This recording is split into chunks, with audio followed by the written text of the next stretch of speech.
Assalamualaikum warahmatullahi wabarakatuh. Alhamdulillahirobbilalamin. Amma ba'du. Di sini kami akan memaparkan isi dari makalah yang telah kami buat dengan judul Media Pembelajaran Kontemporer. Pengertian media pembelajaran dan kontemporer. Seni kontemporer adalah salah satu cabang seni yang terpengaruh dampak modernisasi. Selanjutnya ada ciri-ciri kontemporer.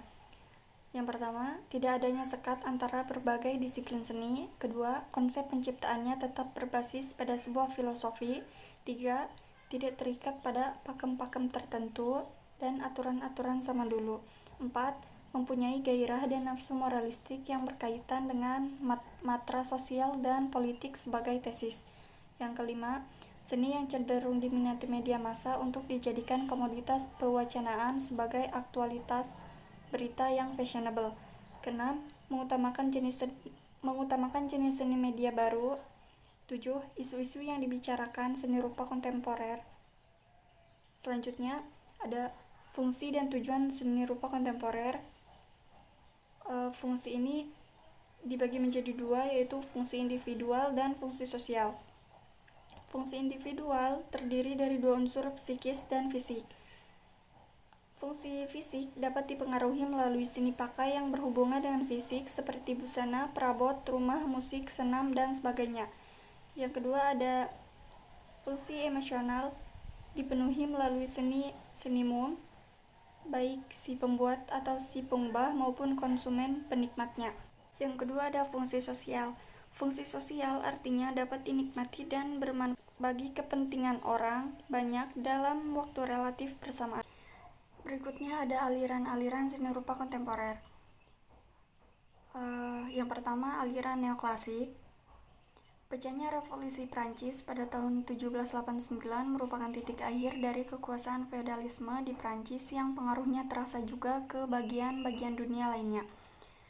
Revolusi ini tidak hanya perubahan tata politik dan tata sosial, tetapi juga menyangkut kehidupan seni. Para seniman menjadi bebas dalam memperturutkan panggilan hati masing-masing, di mana mereka berkarya bukan karena adanya pesanan, melainkan semata-mata ingin melukis saja.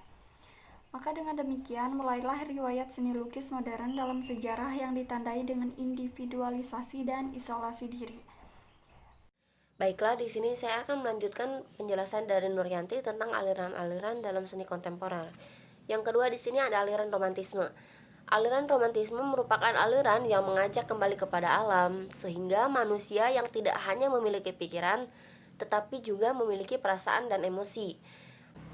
Yang ketiga ada aliran realisme. Aliran ini merupakan aliran yang memandang dunia tanpa ilmu. Yang keempat adalah aliran naturalisme.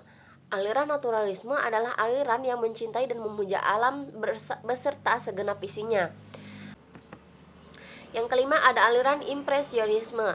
Apabila orang yang mendengar istilah ini, maka asosiasi mereka biasanya tertuju pada lukisan-lukisan yang impresif. Maka mulailah mereka menggali hal-hal yang berhubungan dengan batin atau menggunakan hal-hal yang berhubungan dengan ekspresi mereka atau keinginan dalam diri mereka masing-masing.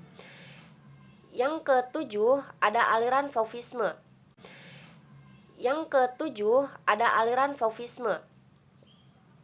Aliran fauvisme ini cenderung melukis apa yang mereka sukai tanpa memikirkan isi dan arti dari sebuah lukisan yang mereka buat.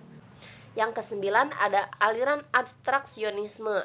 Aliran abstraksionisme adalah aliran yang berusaha melepaskan diri dari sensasi-sensasi atau figuratif suatu objek.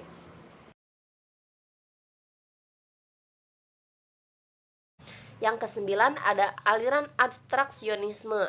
Aliran abstraksionisme adalah aliran yang berusaha melepaskan diri dari sensasi-sensasi atau figuratif suatu objek. Yang kesepuluh ada aliran futurisme.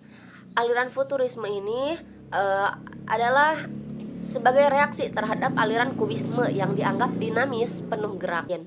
Yang ke-11 ada aliran dadaisme. Aliran ini merupakan pemberontak konsep dari konsep sebelum.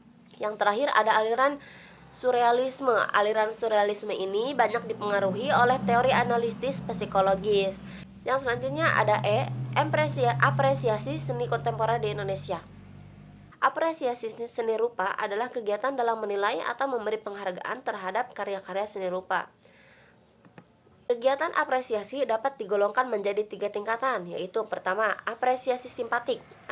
Apresiasi simpatik ini adalah merasakan tingkat keindahan suatu karya berdasarkan pengamatan. Yang kedua, ada apresiatik atau estetik, yaitu merasakan secara mendalam nilai estetik atau keindahan yang tersirat dalam suatu karya lukisan. Atau estetik, yaitu merasakan secara mendalam nilai estetik atau keindahan yang tersirat dalam suatu karya lukisan, seperti ada perasaan kagum atau terharu. Yang ketiga, ada apresiasi kritis, yaitu apresiasi mengembangkan gagasan, teknik, unsur-unsur rupa, dan kaidah-kaidah komposisi seni rupa. Yang terakhir, ada pendekatan atau metode dalam melakukan apresiasi karya seni rupa, yaitu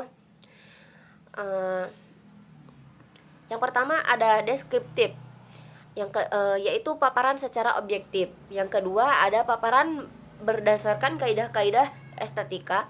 Yang ketiga, paparan berdasarkan sudut pandang pengamat. Yang keempat, paparan dengan pengukuran nilai. Dan yang terakhir, berbagai disiplin keilmuan.